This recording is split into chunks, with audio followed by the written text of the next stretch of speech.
சாய் பக்தர்களுக்கு என் அன்பு வணக்கங்கள். ஓம் சாய்ராம். என் அன்பு குழந்தையே, உன் சாயப்பா உன் மீது கடும் கோபத்தில் வந்திருக்கின்றேன். உன்னை சுற்றி சுற்றி வருகின்ற சூழ்ச்சி என்னவென்று தெரியாமல் நீ மீண்டும் மீண்டும் ஒரு தவறை உன் வாழ்க்கையில் செய்து கொண்டிருக்கின்றாய். சாயப்பாவின் கோபத்திற்கு காரணத்தை கேட்டு உன் வாழ்க்கையை நீ காப்பாற்று. இல்லையென்றால் மேலும் பல சிக்கல்கள் உன்னை தொடர்ந்து வந்து கொண்டே இருக்கும். உன்னால் மீண்டு வரவே முடியாத பல பிரச்சனைகள் உன் வாழ்க்கையில் நடக்கும். என்ன நடக்கிறது, ஏது நடக்கிறது என்று உன் அப்பா நான் சொல்லித்தான் நீ தெரிந்து கொள்ள வேண்டிய நிலை உனக்கு இருக்கிறது என்றால், எந்த அளவிற்கு உன் வாழ்க்கையின் மீது உனக்கு கவனக்குறைவு இருக்கிறது என்று நீ சிந்தித்துப் பார். ஒருமுறை நாம் ஒருவருக்கு ஒரு விஷயத்தை எடுத்துச் சொல்லலாம், 2வது முறையும் எடுத்துச் சொல்லலாம், 3வது முறை தானாகவே புரிந்து கொள்ள வேண்டும். 3வது முறையும் இன்னொருவர் சொன்னால்தான் தன் வாழ்க்கையை ஒருவரால் காப்பாற்றிக் கொள்ள முடியும் என்றால், அவர்களின் வாழ்க்கையின் மீது எந்த அக்கறையும் இல்லை என்று தானே அர்த்தம். அவர்கள் வாழ்க்கையை பற்றிய சிந்தனைகள் அவர்களுக்கு தெளிவாக இல்லை என்று தான் அர்த்தம். என்னமோ நடக்கிறது, யாருக்கு நடக்கிறது என்பது போல இருந்து கொண்டிருந்தால் நாளை இந்த வாழ்க்கை அவர்களுக்கு கேள்விக்குறியாக்குவதை யாராலும் தடுத்து நிறுத்த முடியுமா? எவ்வளவு பிரச்சனைகள், துன்பங்கள் என்று சொல்லி புலம்ப தெரிந்த உனக்கு தன் பிரச்சனையிலிருந்து தன்னை தானே காப்பாற்ற முடியும் என்று தெரியாமல் போய்விட்டதல்லவா? தனக்கு வருகின்ற இன்னல்களிலிருந்து தன்னை தன்னால் காப்பாற்ற முடியும் என்ற ஒரு நிலை உனக்குள் புரியாமல் போனது. இந்த அப்பாவிற்கு மிகுந்த வேதனையை கொடுக்கின்றது.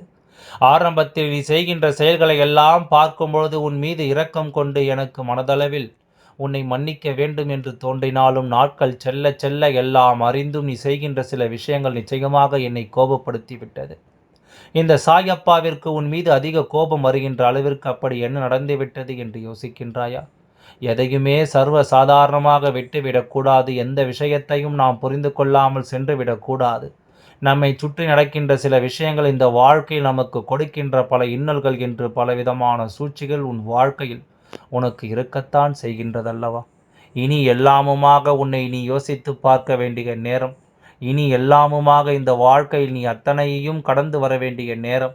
அப்பா இருக்கின்ற நேரத்தில் உனக்கு கிடைக்கின்ற வாய்ப்புகளை நீ பயன்படுத்தி கொள்ளாமல் விட்டுவிட்டாயானால் அதன் பிறகு உன்னுடைய வாழ்க்கை அங்கே கேள்விக்குறியாக மாறுவதை யாராலும் தடுத்து நிறுத்த முடியாது. சூழ்ச்சிகள் பல சூழ்ந்து வருகின்ற நேரம். இந்த நிலை உன் வாழ்க்கையில் நிச்சயமாக மாற வேண்டும். இந்த இடங்களை எல்லாம் நீ கடந்து வர வேண்டும். உனக்கென நான் கொடுக்கின்ற இந்த இன்னல்கள் ஒவ்வொன்றையும் என் குழந்தை நீ மீட்டு கொண்டு வர வேண்டும். நடந்து முடிந்தது எல்லாம் நடந்ததாகவே இருக்க வேண்டும். நடக்கக்கூடிய விஷயங்கள் சாயப்பாவின் வார்த்தைகளை கேட்டு இனியாவது நீ திருந்த பழகி கொள்ள வேண்டும். என் அன்பு குழந்தையே, எப்பொழுதுமே நாம் அனுபவிக்கின்ற ஒரு விஷயம் இந்த வாழ்க்கையை நமக்கு வேண்டாம் என்று நினைக்க வைக்கின்ற ஒரு விஷயம் என்றால் அதுதான் இந்த துரோகம். துரோகத்தை செய்கின்ற இந்த மனிதர்கள் இந்த வாழ்க்கையில் எப்பொழுதும் யாரை பற்றியும் சிந்திப்பது கிடையாது. நாம் இப்படி செய்வதனால் இவர்கள் வாழ்க்கையில் என்ன நடக்கும் என்று தெரிந்துதானே அவர்கள் செய்கின்றார்கள். ஒரு விஷயத்தினால் நீ மனமுடைய வேண்டும், ஒரு விஷயத்தினால் இந்த வாழ்க்கையை நினைத்து நீ வருந்த வேண்டும் என்று தானே இவர்கள் இதையெல்லாம் செய்து கொண்டிருக்கின்றார்கள். அப்படி இருக்கும் பொழுது நீ எந்த நிலையிலும் எந்த சூழ்நிலையிலும் இதையெல்லாம் நீ அதிகமாக யோசித்து யோசித்து உன்னுடைய நேரத்தை நீ வீணடித்து கொண்டிருக்கின்றாய். துரோகம் இல்லாத வாழ்க்கை இங்கு யாருக்கும் அமையவில்லை. துரோகத்தினால் இங்கு அத்தனை பேரினுடைய வாழ்க்கையுடன் மிகுந்த வேதனையை கொடுக்கத்தான் செய்திருக்கின்றது. ஆனால் நாம் அப்படியே இருந்துவிட முடியுமா? அந்த இடத்திலேயே நின்றுவிட முடியுமா? அடுத்தது என்னவென்று யோசிக்க வேண்டும். துரோகம் நடந்துவிட்டதே என்பதற்காக நீ உன்னுடைய வாழ்க்கையில் அப்படியே முடித்து விடக்கூடாது என்பதனை முதலில் நீ புரிந்து கொள். என்ன நடந்தாலும் ஏது நடந்தாலும் எல்லாமும் உன்னை வாட வைக்க வேண்டும். எல்லா நிலையிலும் உனக்கு இந்த வாழ்க்கை பேரானந்தத்தை கொடுக்க வேண்டும் என்பதனை நீ மறந்து விடாதே. இந்த நேரம், இந்த நிலை உனக்கு வாழ்க்கையில் கிடைத்தது போல வேறு யாருக்கும் இப்படி ஒரு கஷ்டம் வந்ததில்லை என்று நீ நினைக்கிறாய். ஆனால் இதைவிட பெரிய பெரிய துரோகங்களை எல்லாம் சந்தித்தவர்கள் இருக்கிறார்கள் என் குழந்தையே.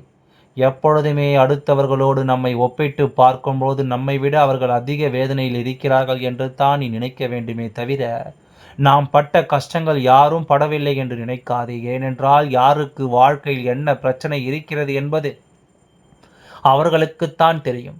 யார் வாழ்க்கையில் என்ன கஷ்டங்கள் இருக்கிறது என்பது அவர்களுக்குத்தான் தெரியும். என்னாலுமே இந்த சோதனைகளை எல்லாம் தாண்டி என் குழந்தை நீ மிகப்பெரிய அளவிலான நம்பிக்கையை நோக்கி பயணிக்க வேண்டும். இனி என்ன நடந்தாலும் ஏது நடந்தாலும் உன்னோடு இந்த அப்பா சொல்லும்போது அந்த விஷயத்திற்கு நீ சற்று முக்கியத்துவம் கொடுக்க தொடங்கு.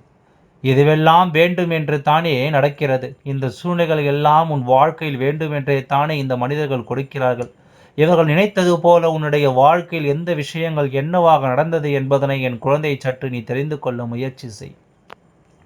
இதுவரையிலும் நாம் அனுபவித்த வேதனைகள், இதுவரையிலும் நாம் ஏற்றுக்கொண்ட இன்னல்கள் என்று எல்லாவற்றையும் கடந்த ஒரு மகிழ்ச்சிக்கு உன் அப்பா உன்னை தயார்படுத்திக் கொண்டிருக்கும் பொழுது, நீ வாழ்க்கையில் நடக்கின்ற மாற்றங்களை கவனிக்காமல் நடந்த விஷயங்களைப் பற்றி அதிகமாக யோசித்துக் கொண்டிருக்கின்றாய். உனக்கு நடந்த பிரச்சனைகளைப் பற்றியே நீ அதிகமாக சிந்தித்துக் கொண்டிருக்கின்றாய். என்னவாகும் என்றெல்லாம், ஏதுவாகும் என்றெல்லாம் நீ இந்த வாழ்க்கை உனக்கு கொடுக்கின்ற விஷயங்களை நீ கவனமாக ஏற்றுக்கொள்ளத்தான் வேண்டுமல்லவா?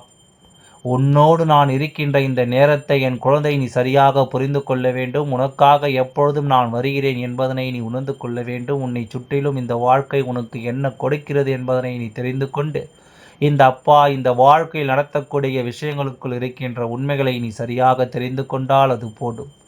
என்றுமே உனக்கு நல்ல மாற்றங்களையும் நல்ல திருப்பங்களையும் நடத்தி கொடுக்க அப்பா இருக்கிறேன் என்பது தானாகவே புரிந்துவிடும்.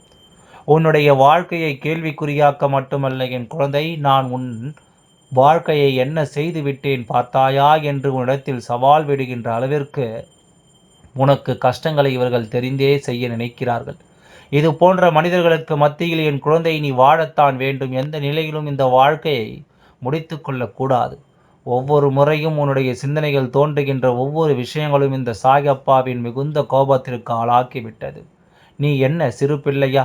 பல பிரச்சனைகளை சந்தித்து சந்தித்து இந்த வாழ்க்கையில் பல கஷ்டங்களை சந்தித்து சந்தித்து நீ இன்னமும் அடுத்தது என்னவென்று யோசிக்க தயாராக இல்லாமல் இருக்கலாமா?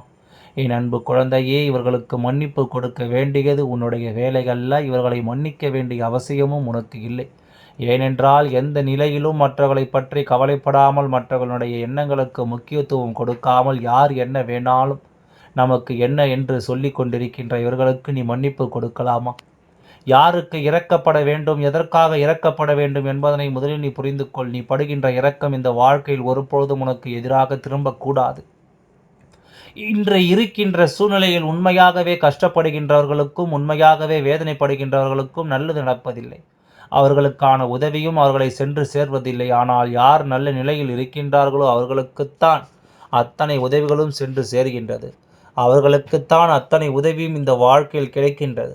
இனிமேல் என் குழந்தை எதையுமே யோசித்து நீ வருந்தி கொண்டிருப்பதை விட, இது நாள் வரையிலும் உனக்கு இந்த வாழ்க்கையில் கற்றுக்கொண்ட பாடங்கள் ஒவ்வொன்றும் உனக்கு மிகப்பெரிய அளவில் கை கொடுக்க வேண்டும் என்பதனை நீ புரிந்து கொள்ள வேண்டும். என் அன்பு குழந்தையே, உன்னுடைய இரக்க மனதை எல்லோருக்கும் உன்னுடைய இரக்க மனதை எல்லோருக்கும் பயன்படுத்தி கொள்கிறார்கள். நீ மற்றவர்களுக்கு செய்கின்ற உதவியை எல்லோரும் மிகவும் சாதாரணமாக எடுத்துக்கொண்டு உன்னை அவர்கள் பயன்படுத்தி கொள்ள நினைக்கின்றார்கள். இப்படிப்பட்ட ஒரு சூழ்நிலையை உன்னுடைய வாழ்க்கையில் தொடர்வதில் நிச்சயமாக இந்த அப்பாவிற்கு ஒரு துளி அளவும் விருப்பம் கிடையாது. உன்னை அவர்களின் தேவைக்கு பயன்படுத்தி கொள்ள நினைக்கின்ற பொழுதெல்லாம் இந்த அப்பா வருகின்ற கோபத்தை நிச்சயமாக வெளியில் சொல்ல முடியாத கோபம் வருகின்றது.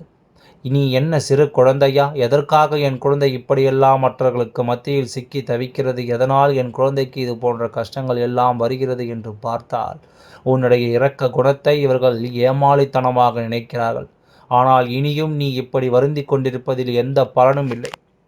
இதற்கு மேலும் இந்த வாழ்க்கை இப்படி விட்டு விடுவதில் நியாயமும் இல்லை. என்ன நடந்தாலும் ஏது நடந்தாலும் இதனை நாம் தெளிவாக புரிந்து கொண்டு, இனி எதுவெல்லாம் இந்த வாழ்க்கையில் உன்னை என்னவாக மாற்ற நினைக்கிறது என்பதை கவனத்தில் கொண்டு எப்பொழுதும் உனக்கு வரக்கூடிய நன்மைகளை நீ உறுதியாக பெற்றுக்கொள்ள வேண்டும் என்பதனை மறந்து விடாதே. அப்பா நான் இருந்து உனக்கு நடத்தக்கூடிய இந்த விஷயங்களை அத்தனையும் உனக்கான மிகப்பெரிய வெற்றி கிடைக்க வேண்டும் என்பதனை மறந்து விடாதே. உனக்கான மிகப்பெரிய மாற்றங்கள் கிடைக்க வேண்டும் என்பதனை மறந்து விடாதே. என்ன நடந்தது, ஏது நடந்தது என்றெல்லாம் சொல்லி என் குழந்தை இனியும் வருத்தப்படாதே. சாயப்பா சொல்லிவிட்டேன் அல்லவா, உன்னுடைய ஏமாளித்தனத்தை இவர்கள் எல்லாம் தனக்கு சாதகமாக பயன்படுத்துகிறார்கள் என்று. அதாவது நல்லவர்களுக்கு எப்பொழுதும் காலம் கிடையாது. நல்ல விஷயங்களை செய்கின்ற மனிதர்களை இவர்கள் எப்பொழுதும் பயன்படுத்தி கொள்ளத்தான் நினைப்பார்கள். அப்படித்தான் உன்னையும் இவர்கள் பயன்படுத்தி கொள்ள நினைத்து விட்டார்கள். அப்படித்தான் இவர்கள் நீ அனுபவிக்கின்ற பல விஷயங்களை உனக்கு எதிராகவே திரும்ப நினைத்து விட்டார்கள். இனியும் இந்த சூழ்நிலையை நினைத்து நீ வருத்தப்படாதே. இனியும் இந்த நிலையை எல்லாம் யோசித்து நீ கலக்கம் கொள்ளாதே. சாயப்பா சொல்வதுதான் உன்னை ஏமாளியாக அவர்கள் நினைப்பதற்கு முக்கிய காரணம். என் அன்பு குழந்தையே, நீ யார் வார்த்தைகளையும் எளிதாக நம்பி விடுகிறாய் அல்லவா? யார் என்ன சொன்னாலும் அதனை உண்மை என்று நம்பி விடுகின்றாய் அல்லவா? அதனால்தான் இவர்கள் உன்னை இது போன்று அதை பார்க்க நினைத்து விட்டார்கள். இவர்களின் இது போன்ற சிந்தனைகள் எல்லாம் உன்னை மிகவும் கேவலமாக நினைக்க தோன்றுகின்றது. ஆகையால் நீ எதை பற்றியும் நினைக்காமல் மனதில் தைரியத்தோடு இரு. எல்லாம் நல்லபடியாக நான் நடத்தி தருகின்றேன். எல்லாம் நல்லபடியாகவே நடக்கும். ஓம் சாய்ராம். நன்றி. வணக்கம்.